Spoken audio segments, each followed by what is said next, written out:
giving consumers a financial edge, providing economic tools designed for you to win.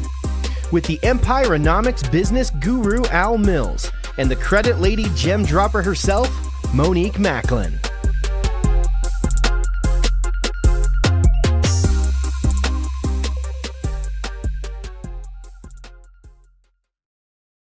Hello, and welcome to the Wake Up and Win Show with Al Mills and Monique Macklin. My name is Monique Macklin, and I'm known in this industry as the Credit Lady. And hey, this is Al Mills, also known as the Prophetic Financier. All right, we have created a space that is designed to enlighten, empower, and edify people to their next level of economic success. On this platform, we do that by having conversations that require you to examine your current situation and make changes as needed to get you to the life that you desire to live by thinking better, banking better, and leveraging better.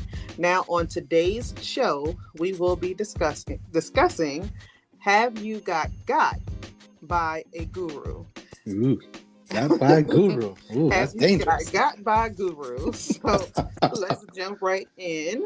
So, as we know, on social media, especially the YouTubes, the Instagrams, the TikToks, or whoever, Facebook, there's a lot of people perpetrating to be experts in things that they just jumped into. Yes. Right. And they're charging people an inexorbitant amount of money to do whatever it is. And then people find out later on that, they just got. well, here's this funny, right? It says social media. And if you look at the current climate on social media, it's not very social. No, not at all. Not at all, right? But the word guru, let's just look at the word guru again. I always go back to the etymology of the word. Yes, you got to break every word down. You got to break it all down. Yes. So basically, the word guru is a Sanskrit word, which basically means a spiritual teacher, or especially one who imparts or initiates a person to higher consciousness. So we already know that 9 out of 10 times the parties on social media are not that type of teacher, if you will. Correct. Right? They may be calling themselves coaches and the like, but I think that's why so many people get God, if you will, is because they're assuming that person to be, because we know that words are powerful, words are seed. Correct. And so if a person hears the word guru, they potentially or subconsciously are attracted to thinking that this is a person who is operating on a higher level of consciousness, if you would say. Correct. They're looking at them to be the expert in their field, right? Right. That's what they're expecting to receive. And even, I believe the pandemic is where I started paying more and more attention, especially with everybody. It just seemed like everybody was, shouting from the rooftops the same things over and over again.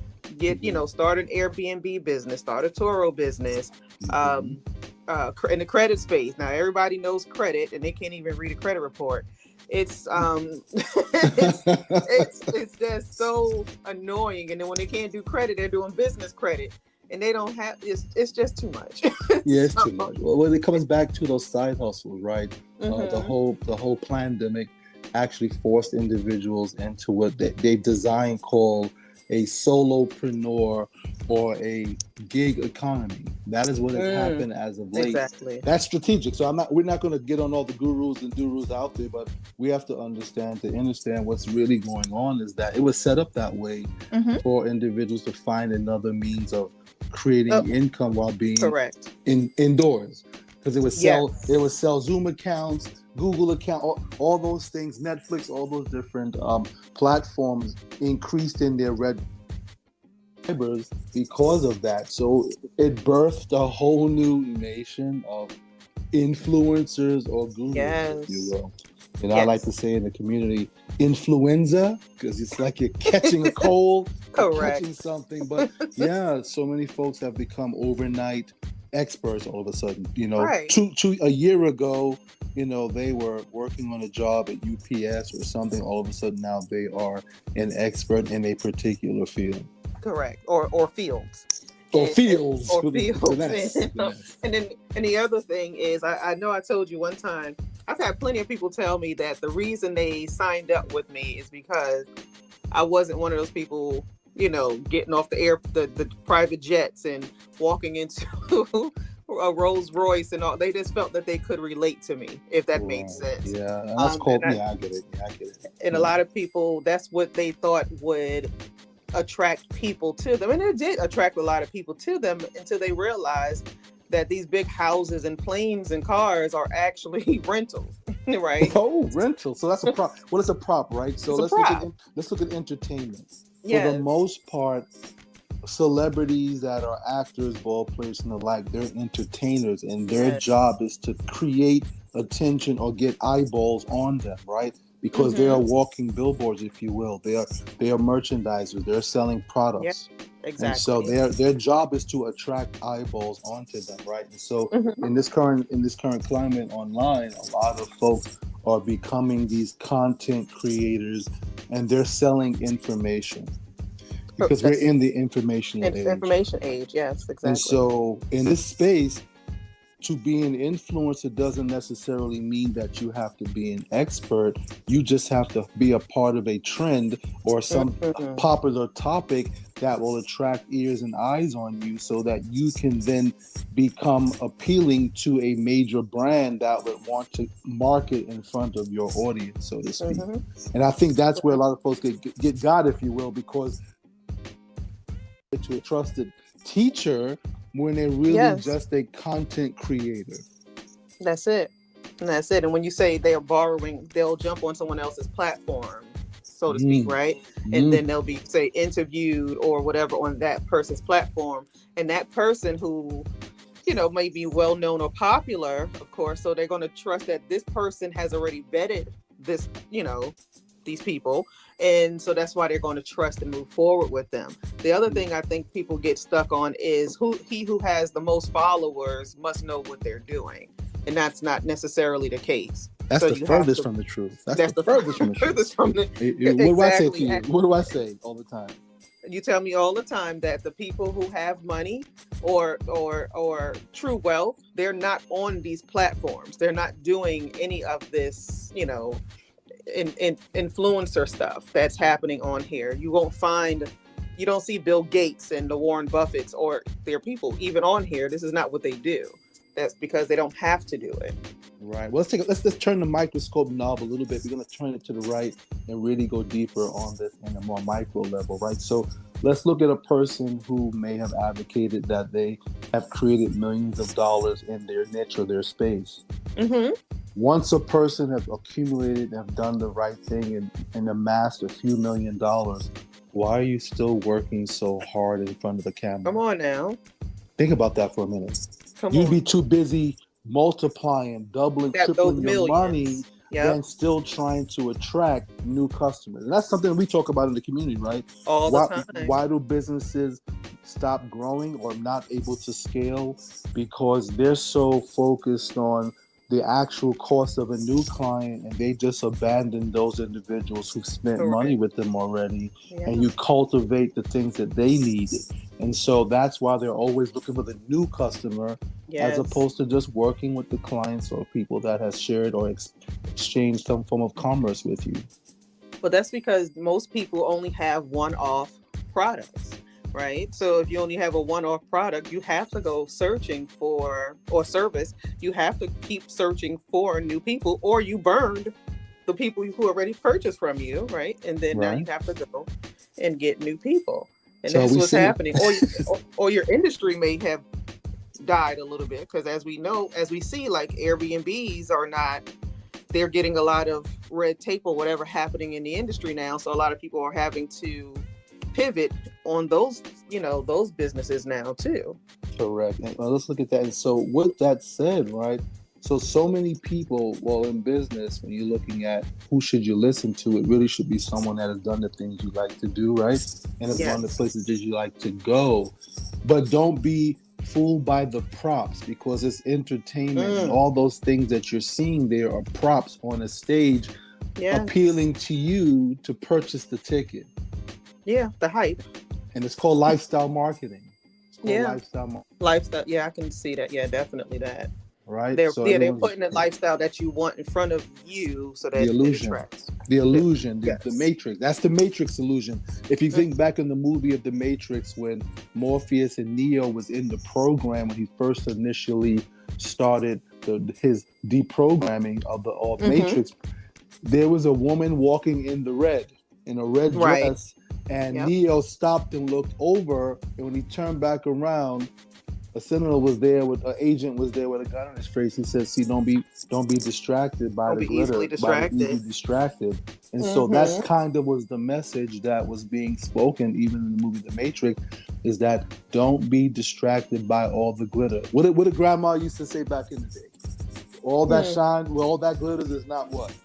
Not gold. Not that fool's gold. Glitters is not gold. Not fool's gold. So you have but when you think about social media, right? That's what it is. It's a big ass distraction. It is. I like to say that. Yes, that's because you'll get in there and you'll get caught up scrolling some more, and you see the crazy things, and I know people wind up in people's inboxes, and then 5 hours have passed. Oh my goodness! Well, 5 hours! Wow, that's scary. 5 hours on Instagram or a social media platform. Wow. You'd be surprised how many people tell me they waste so much time online, and it's such a distraction. It's not good. It's not good for business. And again, we're not throwing anybody under the bus here on this particular podcast, but we're just bringing awareness that don't be subject to or victim of these types of marketing tactics, because believe it or not, the big boardrooms on Madison Avenue are coming up with ways to appeal to the your five senses to get you to part with your money.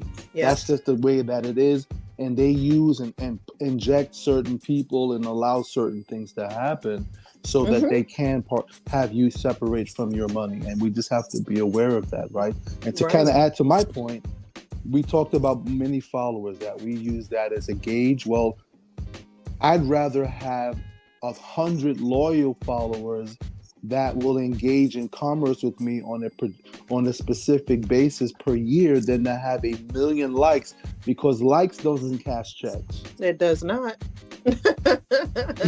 It does not. It does not cash check. It may raise your ego a little bit if you're lacking in that department. Right. But it's definitely not going to cash check. It's not. And you may be somebody who might have gotten lucky in the space of YouTube or something, and you're actually are collecting checks, because people are making a lot of money in those spaces too. But just because these people have 1 million followers, it does not mean they know what they are doing. They have learned the art of marketing, and that's what has gotten their numbers up. Absolutely. That's really what has happened. And you just want to be mindful of that, because I heard somebody say that earlier. That's what made me bring up that, having a whole lot of followers is what gets people to trust people. But if you are new in the space of social media, or maybe you lost your old profile or something, now you have to start from scratch. You have to now build that trust up all over again. That could, it takes a long time to do even that. So, and people get caught up in that. That's like a whole nother job. Social media, it's a whole nother job. So you just have to be mindful of all of that. But when it comes to, what are things that you would say are the best things that people can do for themselves when they are going to engage with somebody and ask them for a service or a product or something? How can they protect themselves, I guess? I think the very first thing, in my opinion, and the system that I've learned, is that we have to always get to a point to know, like, and trust someone. So I'm going to always say, first, get to know someone. So that's being done by a person maybe watching the types of posts or the types of memes or reels that they're posting. Then I think the second thing would be to maybe have a conversation with them on a one-on-one call or some type of a scenario. I know we're in the digital space and nobody wants to talk to anyone, but that's another means to be concerned, especially if you're on high-ticket item situation. This is true. You want to have a interpersonal conversation with someone and vibe them, get their frequency, see how it makes you feel, see what they're offering, see what they're talking about, and trust your inner self when you're having that conversation. And then after that, look and see if there are any real testimonies, right? With these websites that are sold today, people fabricate testimonials. They do. Some of them come with the template that it has. Sarah M. You notice they never have a last name. It's always Sarah M. from Ontario. Well, in my space, I can't put the people's last name, so I have to. But for the most part, people protect their identity. So one of the things I've done, so that's the protect their identity. I get it, but the real proficient professionals would have, if just like in the old days before there was social media and you had a resume, what did it say? References upon request. This is true. So if they've really successfully helped some people, they should be able to provide you with a true reference of a real, natural person, not an image in a text.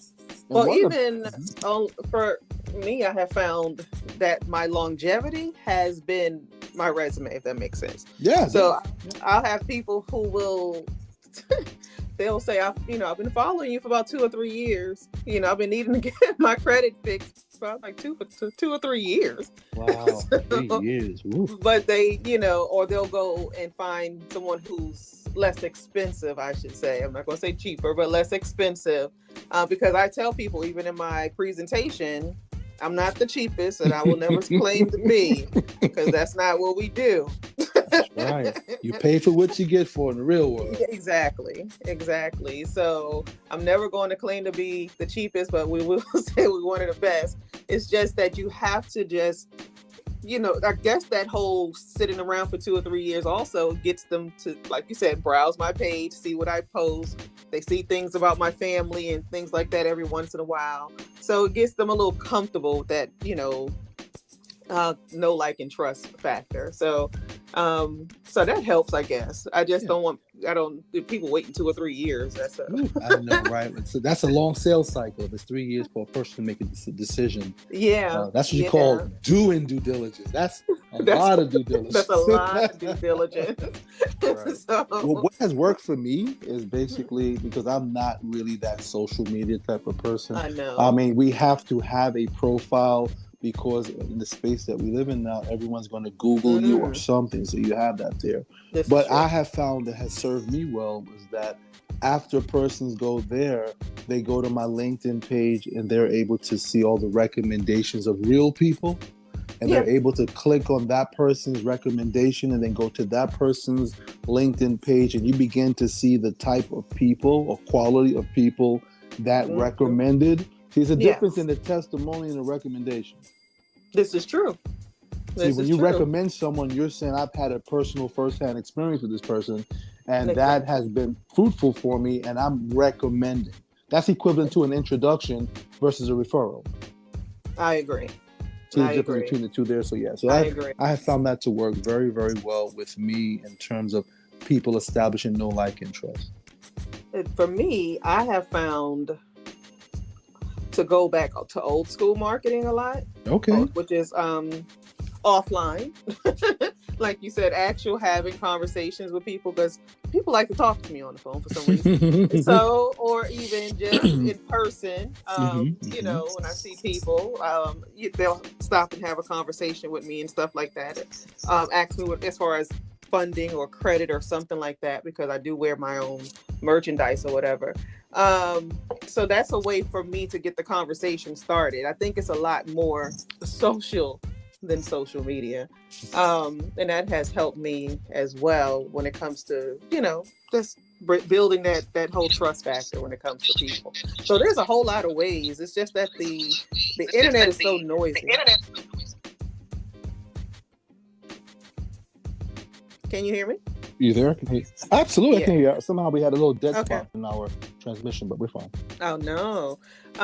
But I was just saying that the internet is so noisy sometimes. So it just seems like every other post you see, there's an ad, every other post that you see, there's some sort of advertisement. Somebody's trying to sell you something. So that's why I think getting off of social media helps a lot as well. Yeah, sell, right? Everything is sell.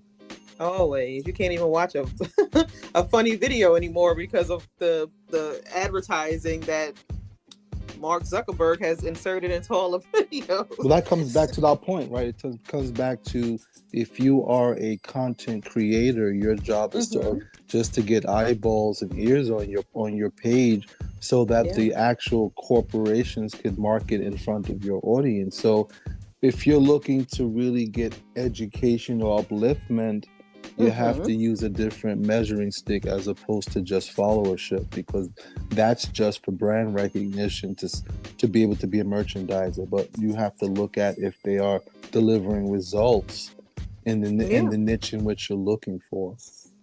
This is true. But we've also noticed that people will watch someone else's material.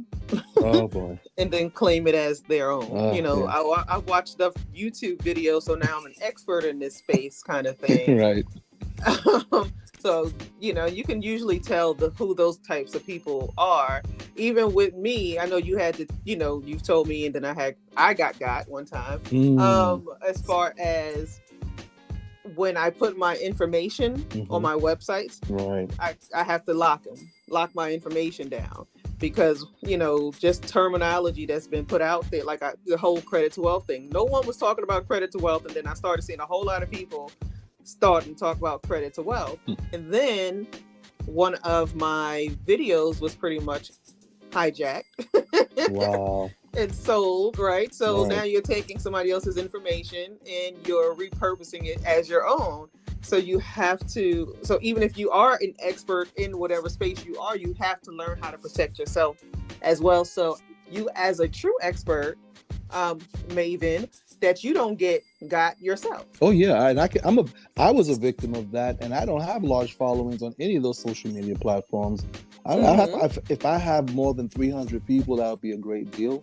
But even I have been hacked 17 times and pages stolen to take content. See, it's not about the followership, it's about your frequency and the information that you put out. If people see it valuable, they'll use it in their own scam to get people to trust them, because they can see that your words and your statements have power. So yeah, you have to definitely protect yourself. You have to be mindful. Like one lady I talked to yesterday about one of our new programs, when I did the video, I never specifically said exactly. I said what it was, but I never said exactly what it was. So she messaged, she said, it sounds real great, but I just don't know what it is. And when I had a conversation with her, I had to tell her why I can't do that. Right.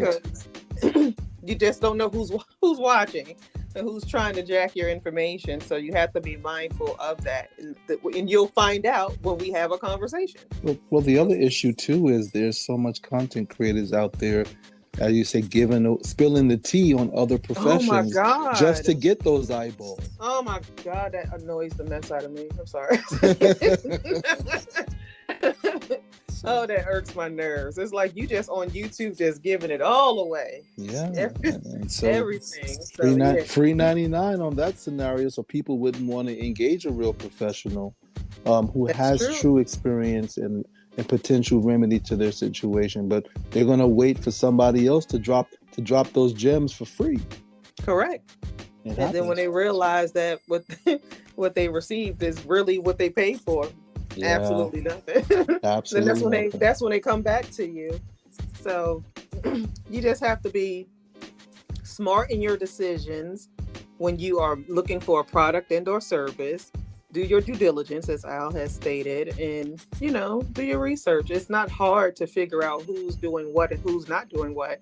And you also have to remember, as true businesses, there are some businesses that do have some hiccups. And some people are just online to complain. So let's even put that out there too. That is true too. That is true too. So there's a whole lot of people that just do that. I think Walmart has over 1 million hate messages online. But no one has stopped going to Walmart. So we have to be mindful of that too. You're never going to please everyone. So there are legitimate people out there, and there may have been some legitimate hiccups out there. So just, ask the questions. It's okay to ask the questions, because just like you're not perfect, you may have, if it's some sort of repeated problem, then that's something that you might want to, that's going to raise a red flag, of course. Absolutely. But give people some grace. because there are a lot of small business owners out here that are doing their best at whatever it is they're doing. And they're not trying to get you. Right. The customer service, there are flaws in customer service from time to time. And if you be in business long enough, you will have a complaint. That's just the laws of averages. That's you can't please everyone all the time. You just cannot. Even with a superior product, someone's going to still have a preconceived notion about something that didn't get reached or wasn't administered, and next you know they're disgruntled. So yeah, we just have to take it one day. And a lot of time it be user error. I mean, the actual. We don't want to go there. No one ever wants to take accountability for something that they did. But if it's a legitimate company, they will respond to you. They will work with you. And be willing to work with you. But they're not trying. The people that you have to worry about are the people that fall off the face of the earth when you have a complaint, when they don't respond to you, when they don't answer you, you can't get a hold of them. Those are the people that, of course, will have you fearful. Yes. But there are a lot of companies out here, small business owners, small to medium-sized businesses that are doing everything in their power to make sure that you get exactly what you receive. So, just extend them the courtesy. If there has been something bad said about them, just ask the question and allow them the time and the grace to explain. I think that's perfect. That was excellently said. Find someone online, but build relationship offline. That's ultimately it. Yes, definitely, because the noise is too loud. It's like a fish market, like the fish market. Yeah, Pike's Fish Market. Like, everybody's just yelling. It's just sad.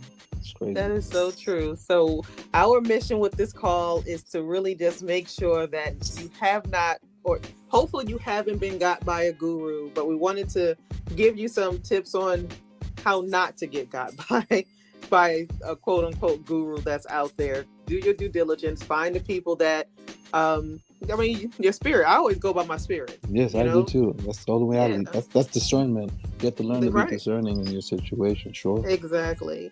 So that's how you choose the right people to work with. And if you ever have any questions or anything like that, you can always go to our page on Instagram at Wake Up and Win Show, and you can DM us. Or you can go to wakeupandwinshow.com and you can message us there. Or if you see this on social media, leave a message there. We'll be more than happy to help you and, guide you in the right direction with any questions that you might have. So basically you're saying slide in our DM, huh? Slide all up in the DM. Just don't ask no crazy questions. All right. Awesome. But yeah, so this has been a great call, Al. I appreciate you. As always. We do what we do. That's right. It's always a pleasure. All right, I'll talk to you soon. Okay, be well. You too.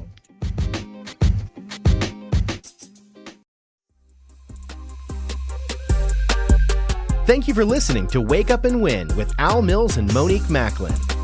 We hope you've been enlightened by today's message. Please subscribe to our podcast and share with your friends on your social media platforms. If you have any questions or comments, follow us on Instagram at Wake Up and Win Show.